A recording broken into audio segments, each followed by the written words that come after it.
आप देख रहे हैं दैनिक लाइव न्यूज 24 में हूँ जिला ब्यूरो चीफ वीरेंद्र कुमार। दर्शकों, आज डीएसएम कॉलेज के प्राचार्य अमरेंद्र कुमार सिंह और सुमन कुमार सिंह, सुमन का मतलब ही होता है फूल, जिस तरह से इन्होंने कॉलेज रूपी बगिया को सजाने का काम किया, महकाने का काम किया, लगातार इन्होंने सेवा की।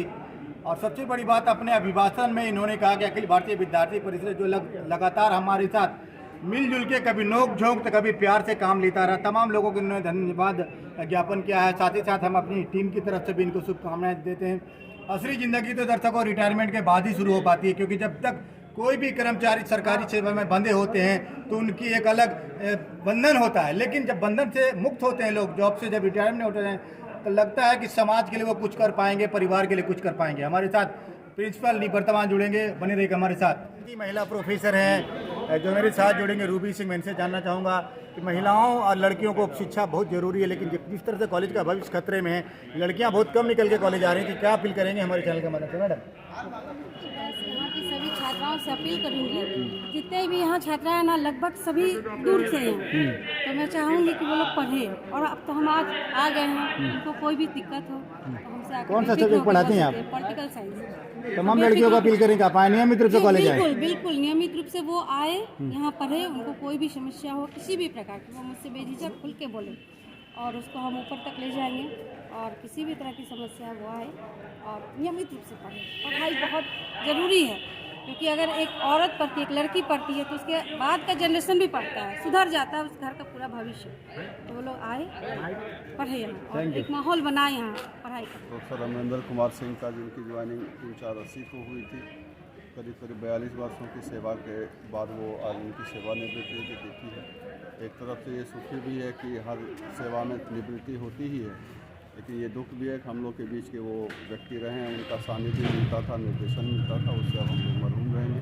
हम उनकी मंगल भविष्य की। आज जिस तरह से माहौल बिगड़ता जा रहा है, लोग होम ट्यूशन या घर पर ही रह के पढ़ रहे हैं, तो उन लोगों को क्या अपील करना चाहेंगे? बिल्कुल कहना चाहेंगे कि महाविद्यालय में सभी गार्जियन अपने स्टूडेंट छात्र को भेजें, ताकि यहाँ पर अच्छे अच्छे शिक्षक बहाल हुए हैं। इसका जो लाभ लें। और यहाँ बहुत ही विद्वान शिक्षक लोग सभी संकाय के यहाँ पर उपस्थित हैं और पढ़ाने के लिए हमेशा तत्पर हैं।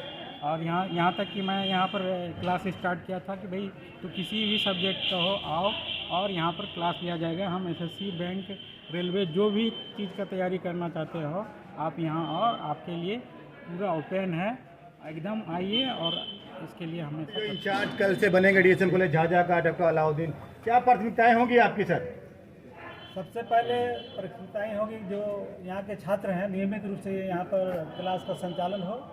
और विगत वर्षों से कुछ कमियां थी, जैसे यहाँ पर शिक्षक नहीं थे, एक सब्जेक्ट में शिक्षक होता था और दूसरा सब्जेक्ट नहीं आते थे, तो बच्चे जिसको ऐसे क्लास करने में असमर्थ अपने आप को फील करते थे, क्योंकि लोग आए 15-20 किलोमीटर से और एक सब्जेक्ट का क्लास हो और 2-4 का ना हो तो वो लोग आने में उसको अच्छा नहीं मानते थे।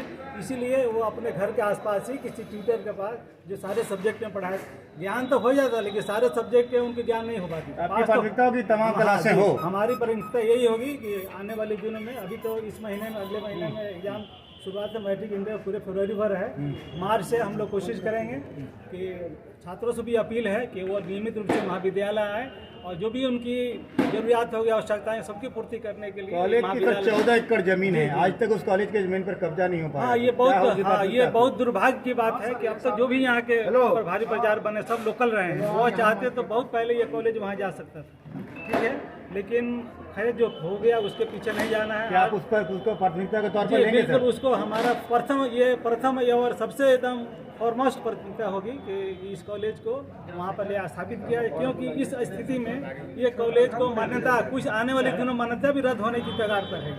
जब तक वहाँ पर नहीं जाती है, जो आजकल न्यू शिक्षा पॉलिसी बनी है, न्यू एजुकेशन पॉलिसी, उसके अंतर्गत जो इसका पैरामीटर नहीं फुलफिल होगी तो हो सकता है महाविद्यालय जमीन में अभी कॉलेज है।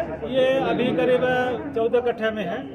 होना कितना चाहिए? ये होना चाहिए करीब कम से 10 एकड़ के आसपास। हमारे यहाँ जो 14-14.5 एकड़ जमीन है, उसमें जमीन के साथ साथ कुछ और भी पैरामीटर्स हैं, जैसे क्लासरूम कितनी होनी चाहिए, स्पोर्ट्स ग्राउंड होनी चाहिए, जमीन मिलेगी तो सारी चीजें, लाइब्रेरी होनी चाहिए, लाइब्रेरी रीडिंग रूम होनी चाहिए, उस सब व्यवस्था नहीं है। जिसको वजह से यहाँ दिक्कत हो रहा है। अनुदान भी सरकार से बंद हो चुका है 2014-15 के बाद से। ये सब व्यवस्था न होने की वजह से केंद्र सरकार और राज्य सरकार दोनों से अनुदान समाप्त है, और इसके लिए हम लोग प्रयास करें वहाँ स्थापित हो जाए और न्यू एजुकेशन पॉलिसी के तहत इस महाविद्यालय का विकास हो, जिससे इस क्षेत्र के जो बच्चे हैं, यहाँ के लोग हैं, उनकी पढ़ाई तो हम लोग चाहेंगे।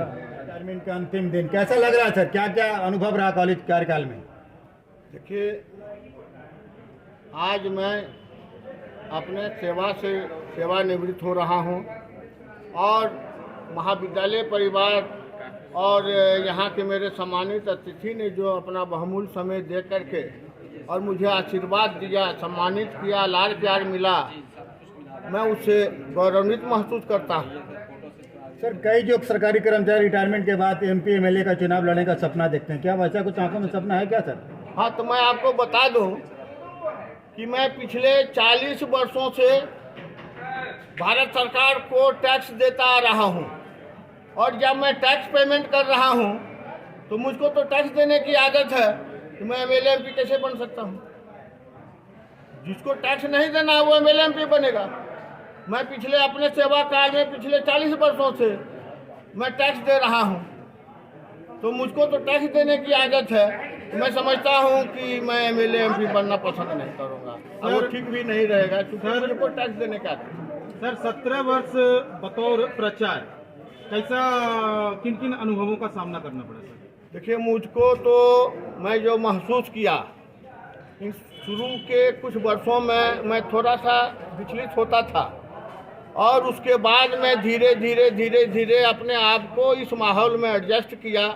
कुछ अपने सीनियर प्राचार्य से भी संपर्क लेकर के जो अच्छा हो पाया, जो सही हो पाया, मैं महाविद्यालय के हित में, छात्र के हित में वो कार्य करने का काम।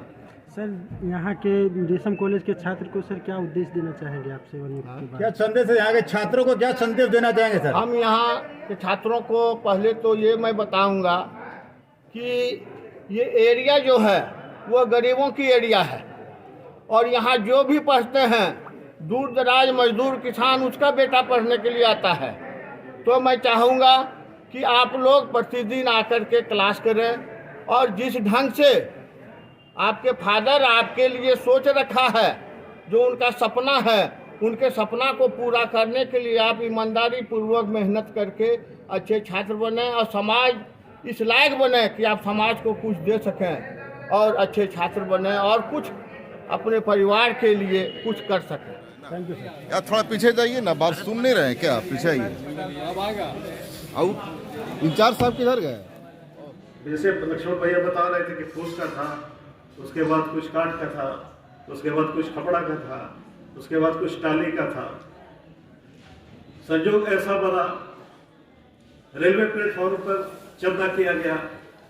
उसी दरमियान महान शख्सियत हमारे श्री धनराज बाबू उनका नाम लिए बगैर इस कॉलेज की पूर्ति हो ही नहीं सकती।